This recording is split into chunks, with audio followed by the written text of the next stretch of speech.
Hello friends, welcome to my channel Shagun Hindi कहानियाँ। आज की कहानी है तेवर। आज देवर जी ने फिर भोजन की थाली फेंक दी, कारण रोटी में घी जरा सा कम था। आज भी ख़त्म हो गया था। 2 दिन हो गए कहते हुए, लेकिन अभी तक ला के नहीं दिया था। अब वैसे भी थाली फेंकने का ये वाक़या किसी न किसी के बहाने अक्सर ही देखने को मिलता।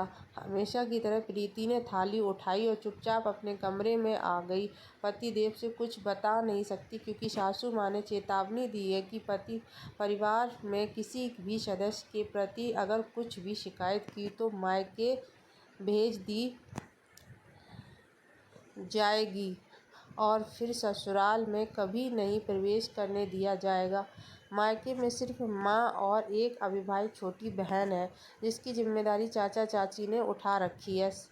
सच पूछो तो देवर जी भी भोजन से कम प्रीति यानी कि अपनी भाभी से ज़्यादा शिकायत करते, क्योंकि वही उनकी उंगलियों के इशारे पे नहीं नाचती हैं। वैसे तो देवर जी प्रीति के पति से अधिक पढ़े लिखे हैं, लेकिन निकम्मे और बेरोजगार हैं। नौकरी करना नहीं चाहते और छोटा मोटा व्यवसाय तो बिल्कुल भी नहीं।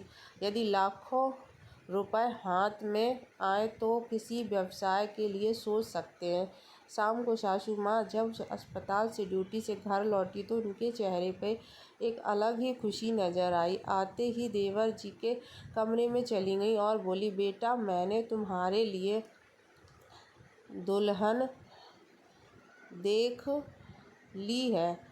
एक नई नर्स की बहाली हुई है, भला की खूबसूरत है। मैंने आज उसके माता पिता से तुम्हारे लिए बात की है। सुनकर देवर जी के तेवर ही बदल गए। मन में शादी के लड्डू फूटने लगे।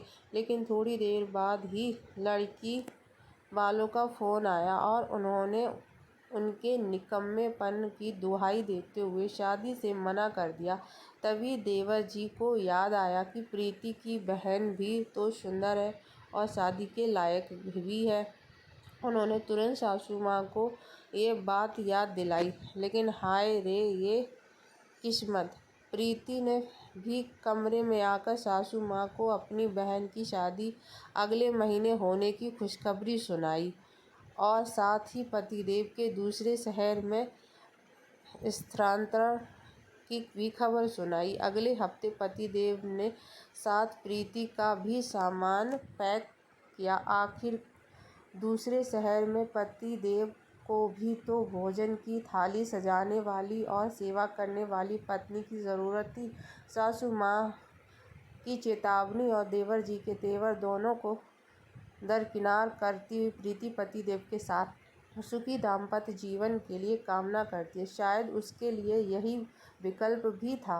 और देवर जी अपने तेवर अपने ही लेकर बैठे रह गए। आखिर उनके नखरे उठाने वाला अब घर में नहीं रहेगी। धन्यवाद दोस्तों। अगर मेरी कहानी पसंद आए तो प्लीज़ मेरे चैनल को सब्सक्राइब करें, लाइक करें, कमेंट करें, शेयर करें। शगुन हिंदी कहानियाँ।